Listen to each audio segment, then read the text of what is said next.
Over the last few decades, scientists from around the world have been making discoveries which clearly show that an intelligent designer is responsible for the creation of the universe. Many believe that the entire universe came into existence out of nothing by chance. But if you really think about it, nothing couldn't bring the universe into existence because nothing produces nothing. Everything that begins to exist must have a cause. But many believe that to get a solar system like ours with a planet suitable for life like Earth wouldn't be that difficult. However, many scientists disagree and have brought forth overwhelming evidence to support their position. For example, there are many forces in the universe that are precisely balanced that do things such as pull matter together. Without these forces, galaxies, planets, and stars would have never been able to form. Many stars have been observed to expand and contract significantly. They go from very bright to very dim even on a yearly basis. Fortunately for us, however, our star, the Sun, has an amazing stability. It does not expand and contract significantly like many other stars. If our Sun did expand and contract like these other stars, it would be catastrophic to life on Earth. Some stars will actually explode violently into a supernova. The debris from these explosions are called supernova remnants. According to many evolutionists, this debris should be visible with telescopes for millions of years. According to scientific research, galaxies similar to our galaxy experience a supernova on average about every 26 years. Therefore, if we know approximately how frequently they occur in galaxies similar to ours, the total number of supernova remnants we have in our galaxy should give us an idea of our galaxy's age. In looking for supernova remnants in our own Milky Way galaxy, astronomers have discovered a total of only about 250. So if a supernova occurs approximately every 26 years as we see from these other galaxies, a total of 250 supernova remnants would indicate an age of around 6,500 years for our galaxy. That's almost identical to the Bible's indication of how long our world has existed. Such a small number of supernova remnants points to an extremely young galaxy, definitely not billions or millions of years old, but rather thousands of years old. To put it another way, if evolutionists were correct about the age of the Earth, we would see tens of thousands of supernova remnants in our galaxy, not about 250. In order for us to exist on Earth, our Sun had to be a star with just the right mass and temperature. Not too hot or too cold. Our Sun generates a perfect amount of energy for life on Earth. The Sun releases more energy in 1 second than mankind has produced in all of human history.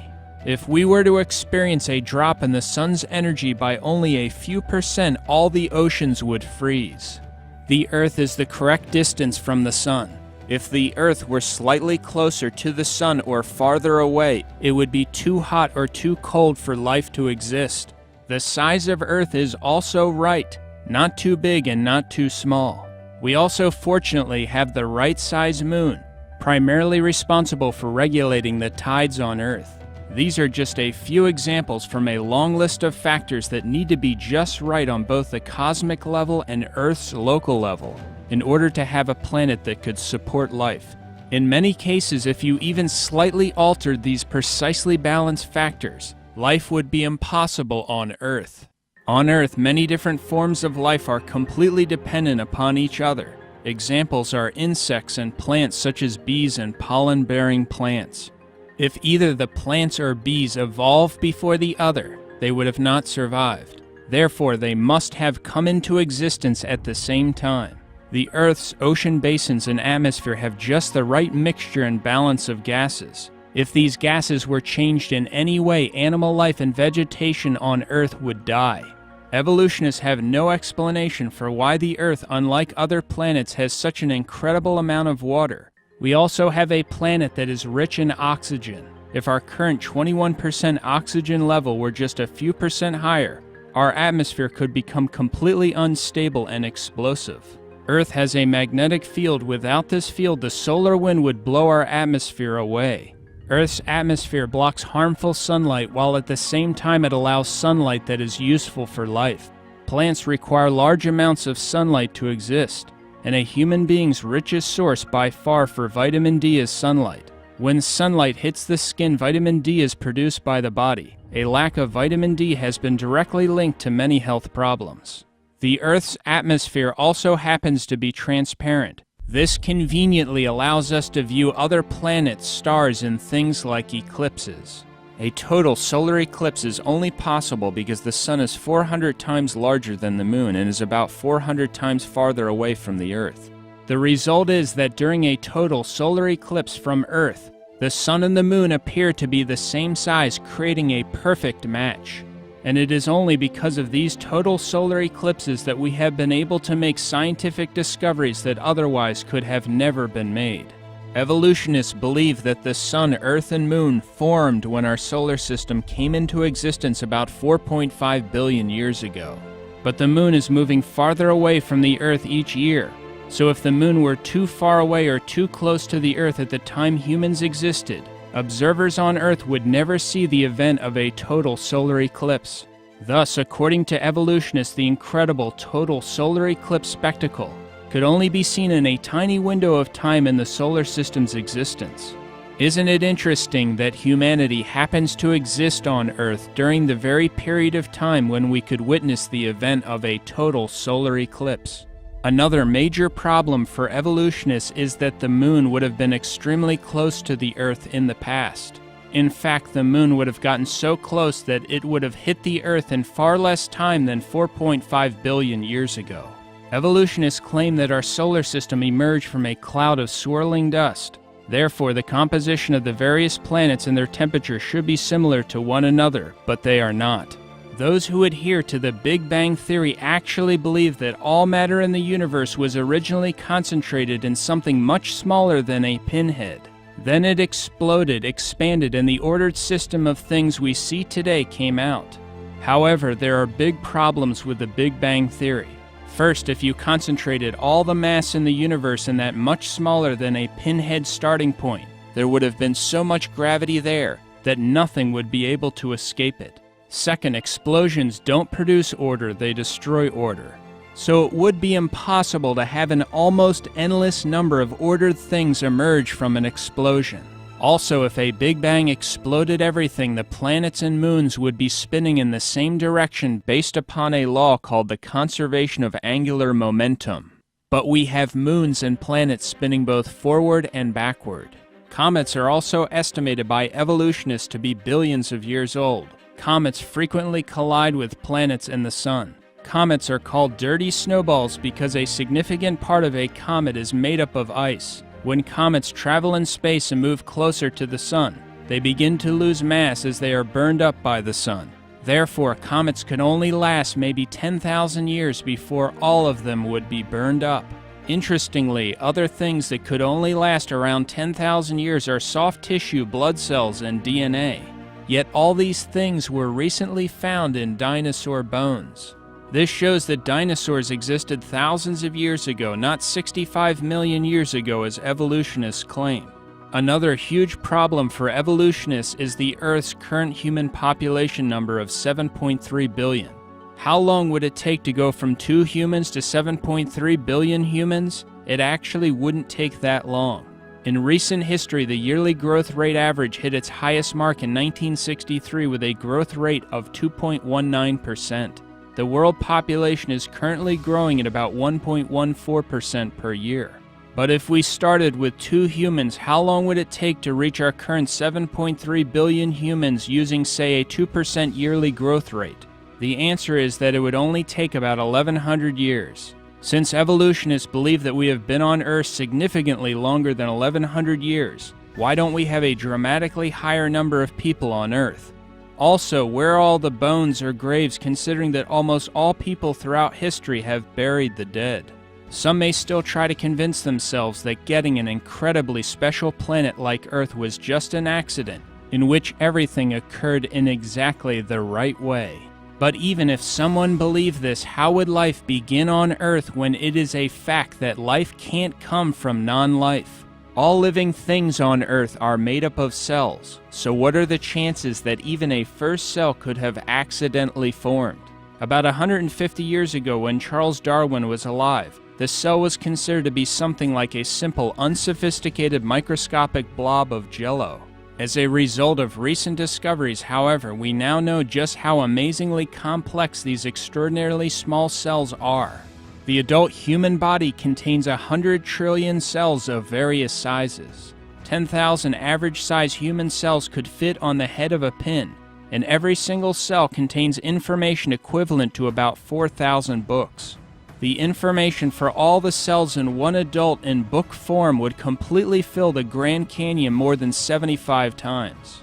The cell is similar to a supercomputer but microscopic in size.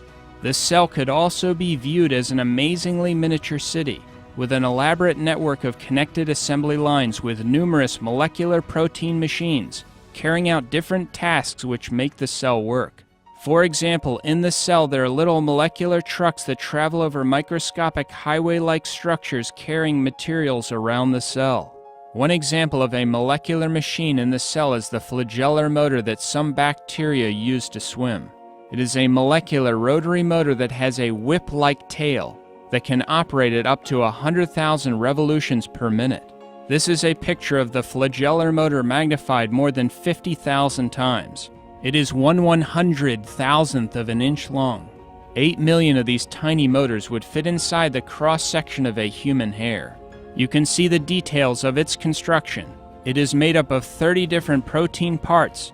It looks like it was designed by an engineer. The flagellar motor is extremely similar to an electric motor. Rotating forward and backward, the flagellar motor drives a bacterium through extremely sticky liquid conditions. As a result of the flagellar motor, a bacterium's top swimming speed is estimated to be the same as a human swimming at 60 miles per hour. If that doesn't sound impressive to you, consider that the fastest swimming speed of a human ever recorded was about 5.5 miles per hour. Thus, the bacterium using the flagellar motor can move about 11 times faster than the fastest human swimmer ever recorded. All 30 distinct parts of the flagellar motor are essential. So if you remove one of the parts, it will not work at all, and the bacterium will die. The flagellar motor is similar to a mousetrap. For a mousetrap to work, you need all the different parts, and if you remove one of the parts of the trap won't work at all. The construction process of the flagellar motor requires all 30 different interacting parts to be assembled correctly and placed at the proper locations at the proper time. The construction process also requires instructions, translation, and feedback within the cell at both the beginning and end of the process. If all this does not happen, these amazingly tiny machines or their various individual parts will not be built or assembled correctly.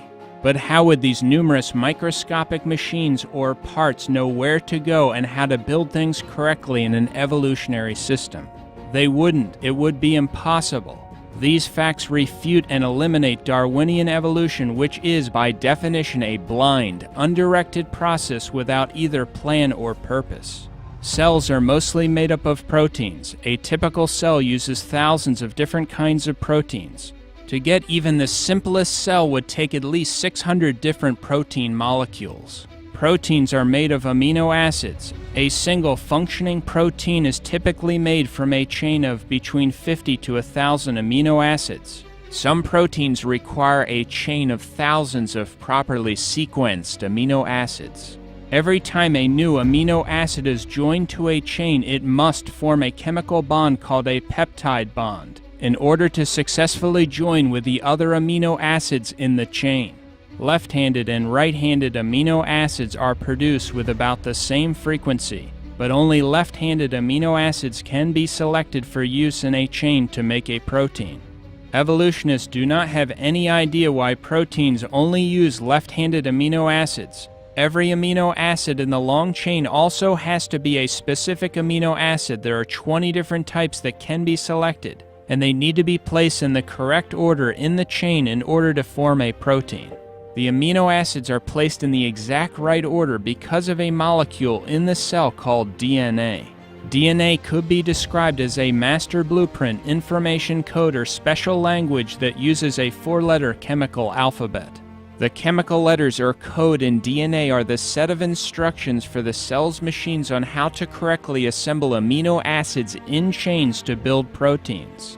If the DNA is not present from the very beginning, the amino acids will not be correctly selected and placed in the proper order.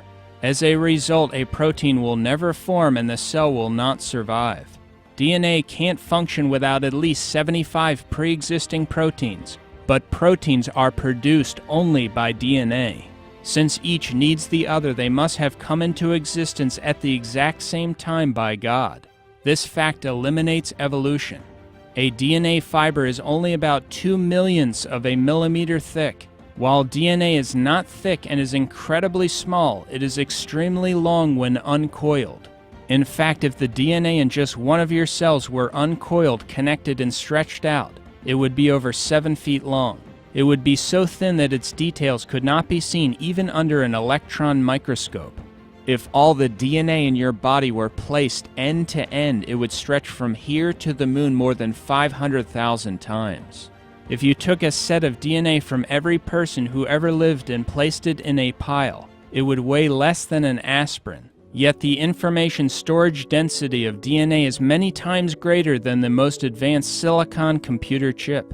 Bill Gates described DNA saying, quote, "DNA is like a computer program, but far, far more advanced than any software ever created."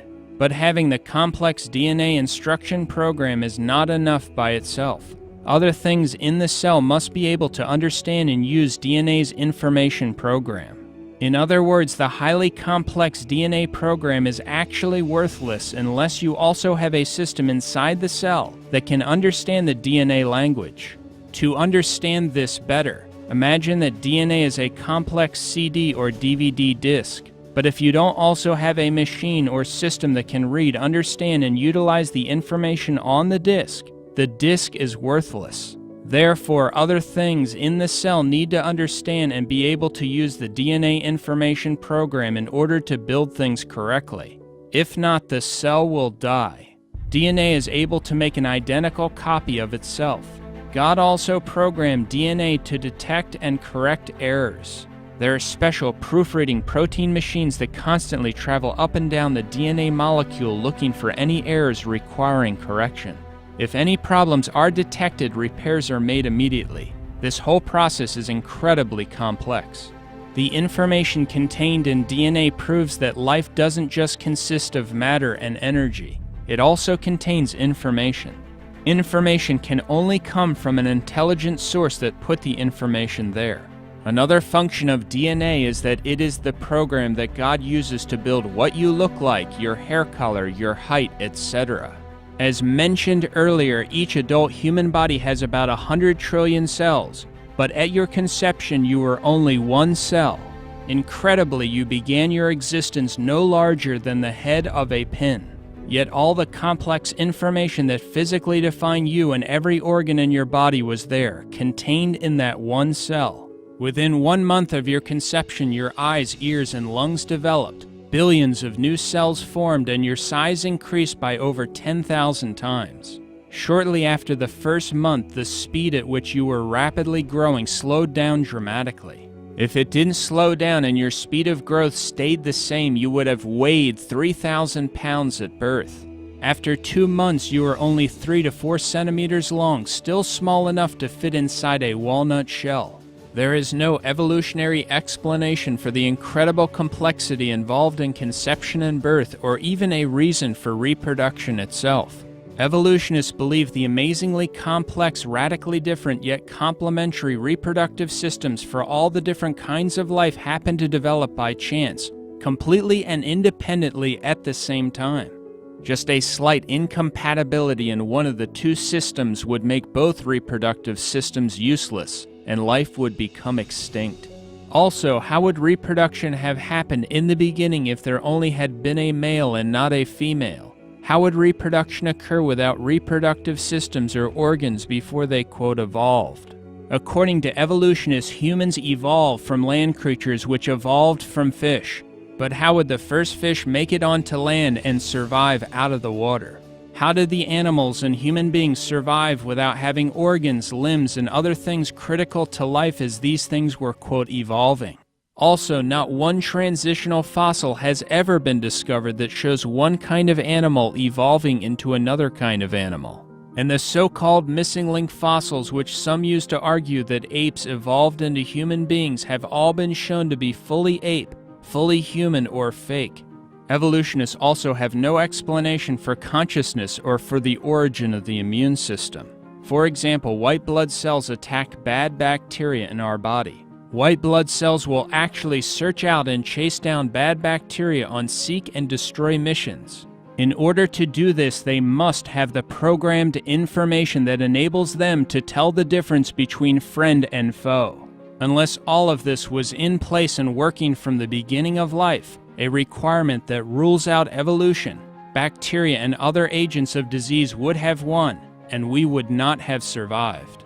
Evolutionists have no explanation for the extremely complex, yet perfect precision in which the body clots blood. Disaster can happen if blood doesn't clot at the proper time or in the proper place. If blood were to start clotting in the wrong place, for example, in your lung or in your brain, you could die. If blood began to clot too long after too much blood had drained or didn't cover the entire cut, you could die. If the blood clotting isn't restricted to the cut area alone, your entire blood system could solidify. Evolution has no explanation for blood clotting. For how would your body automatically know when and where to start the blood clotting process unless there is intelligent internal information to guide it? And speaking of blood, what came first, blood or the heart that pumps blood? Did skin evolve before blood? If so, how did it survive? The truth is that all these things had to be completely developed and present together from the beginning in order for humanity to survive. The 3-pound human brain is the most complex and orderly arrangement of matter in the universe. The adult human brain contains 10 to the 14th power. That's 100,000 billion electrical connections. That's more than all the electrical connections and all the electrical appliances in the world. On the back of your eyeball is the retina. It is less than 1 square inch, yet that 1 square inch contains over 137 million light-sensitive cells, all of which are wired to the brain. The human eye can heal itself and is self-cleaning. The eye also has automatic focusing, enabling a person to distinguish millions of colors. If your eye were off even by a slight degree, you would see double. These facts are just some of the evidence that proves we were created by God, and we find clear evidence of God's creative power and intelligence not only in the design of man, but also in the incredible complexity of animals and insects. This is covered in detail in the video series Incredible Creatures That Defy Evolution. Some believe that the complexity of life in the universe can be explained by the possibility that an alien race created it. But do you really believe that aliens have the power to create the Earth? Or how about something the size of the sun? Over 1 million Earths could fit inside the sun. The sun is also very hot. So how would aliens go about putting the sun together and constructing it? How would they get close enough to the sun when building it? Or move away from it quickly enough without dying after starting it up? The conditions outside Earth and outer space are, according to the evidence, too hostile for life to exist. For example, prolonged exposure to the cosmic rays in outer space can be fatal. Just the temperature extremes in outer space would make almost any form of life either too incredibly hot or too cold. There are also poisonous gases, deadly radiation, gigantic explosions, extreme gravitational forces, and the lack of proper atmospheres and chemical elements for life to exist. Yet a large number of astronomers believe that life evolved on Earth, and therefore, according to them, it must have also evolved on other planets in space. However, if this were true, many alien races on other planets much older than our own should exist. Some of them would be far more technologically advanced than we are. As a result, they would have sent a radio signal through space that we could pick up, or they would have reached us with their aircraft or robots. But we have never found any alien robots, any aliens, any alien aircraft, or any pieces of their aircraft. Here are some of the reported flying characteristics of UFOs. While in flight, UFOs will frequently change size, color, or shape. Multiple UFOs will merge into one UFO, and one UFO will instantly change into many UFOs. Many UFO witnesses have described these instant changes to the size and shape of UFOs by saying that the UFOs seemed as if they were alive. UFOs sometimes show up on photographs, but other times they do not. Most witnesses of UFOs do not report seeing an object or craft, but an unusual light moving around the sky. Sometimes UFOs instantly appear and disappear right in front of people, and will also pass right through the ground or physical objects. This type of behavior means that UFOs could not be from the material world, but would have to be some kind of spiritual phenomenon. Based on the observed activity of UFOs, many of the world's top UFO researchers no longer believe that UFOs can be from the material world. Also, most of the so-called UFO abductees can only, quote, remember their, quote, experiences after being put under hypnosis, proving that their so-called experiences with aliens were not real. These issues are covered in much more detail in my book, UFOs, Demonic Activity and Elaborate Hoaxes Meant to Deceive Mankind. If ETs really existed, it wouldn't take them very long to discover what they needed to know about Earthlings. As a consequence, they would have already taken us over, destroyed us, or revealed themselves clearly to humanity. The organization SETI, Search for Extraterrestrial Intelligence, has been scanning the skies for decades looking for intelligent life. But they have never picked up even one signal from outer space that would indicate an alien race exists. Those searching for ETs have said that if they did pick up even one complex signal, it would prove that an intelligence must have produced it. But why don't they apply that same standard and employ the same thought process to DNA?